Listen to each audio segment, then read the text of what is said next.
Ikaramo karangej ko beru ko katima tek to twal malok peke bot mon mado dongo kengi magiwajini polkare kachog guto giryemo-gi o gang. Icha biet man walubu ko lok man mot ngomo weko ke tikariemo mon-too ki dogang magi. Ento malube ki lok ma wan luo TV oweko. Inoni pol pa mon magi tie dul pa mon mano peke giryemo-gi ati I dogang moni anoni.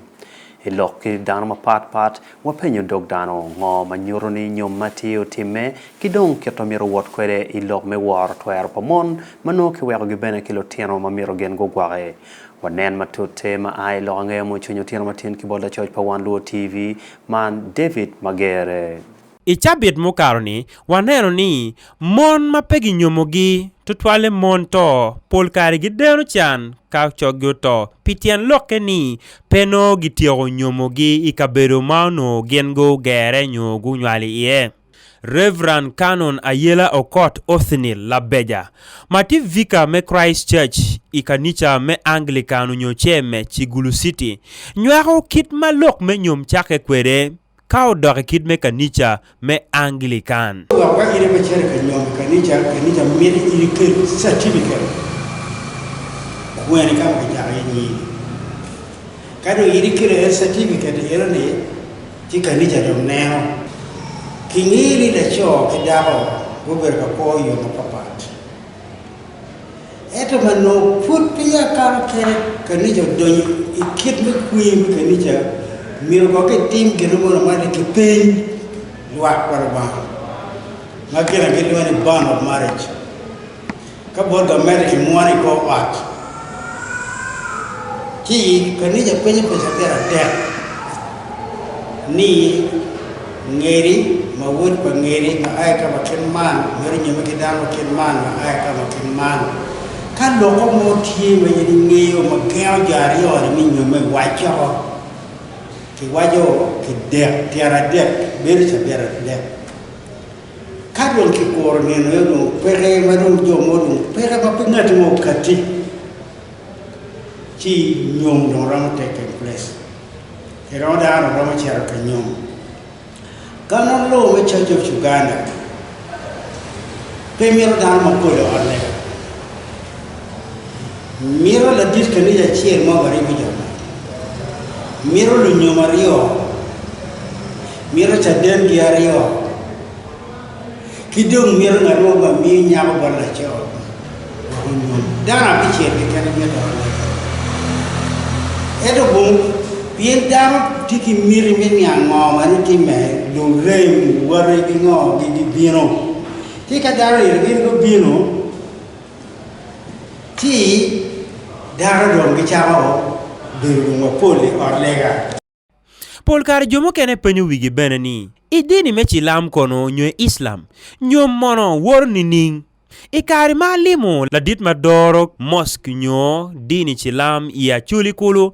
man Sheikh Musa Khalil makti kadi Acholi Muslim District nyako kedwa kitma Nyom time kwere kao o idini mechi lam idini Islam ini choy warga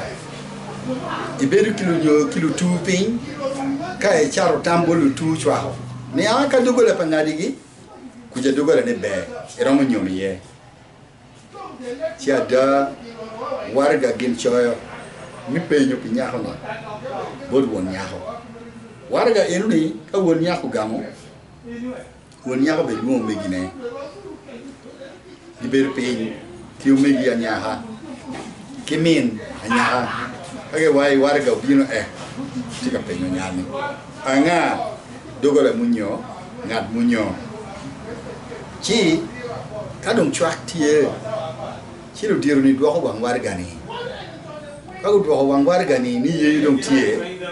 gindong do ko wang warga ni kilis yen bunu choy ni mi penyo wa kilis bene wan mo mir Nyom kero wati command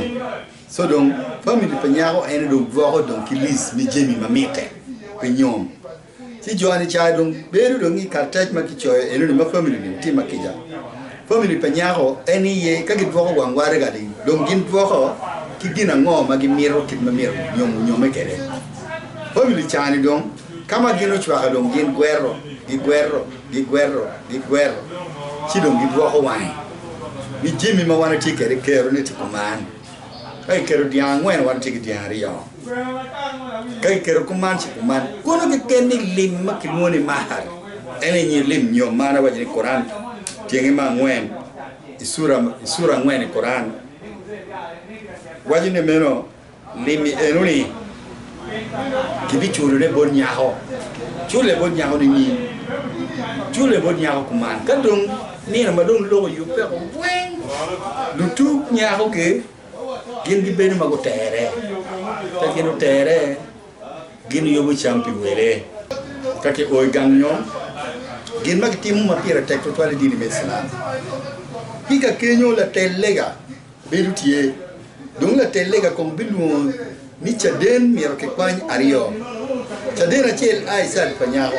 chaden achiel be ai sat panacho no ke yubu nyaho ni dok chik wajini mir ki ruhe ruh madong loy ruh mo ke ken mayang ruh bi lobo kan dok wil mwit mo maku madong loy weng mir ki ti ke re come donc la telega cha enuni donc wajini wunu penyo en lim mamege ma en mir ni chile adi joni penyo en jema det ba gingiyo yor come gi penyo en ni ini ye la choni en mir wasi a ye do hamara de da inge enuni dong gin penyo dong ni ini mir ni kinyo mi chile adi Nyom makimoni ma ene palo bane chile adi chi en ngolo ko ngolo miliona cheli no miliona cheli ko ngolo li mia bi no ngolo li mia bi ko ngolo li pierre dek no ngolo li pierre dek ko ngolo li bapa no ngolo li bapa la mego Ellen Omon matiela rital ike kwara Acholi nyaho kedwa ni ka Acholi wachi Nyom do tum no gina ngo magitimo ya Acholi kake wachi daho donkinto no jopa la chogi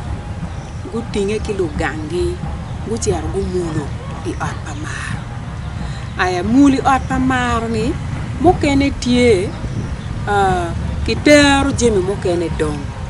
peke piang Acholi wachi kenyo berudu peke tero ke chene moni nyo Jami mamiata wen ka enen kitero Jami eguni udong ka udong dire maja dare darot ki miyo twero cher beri gange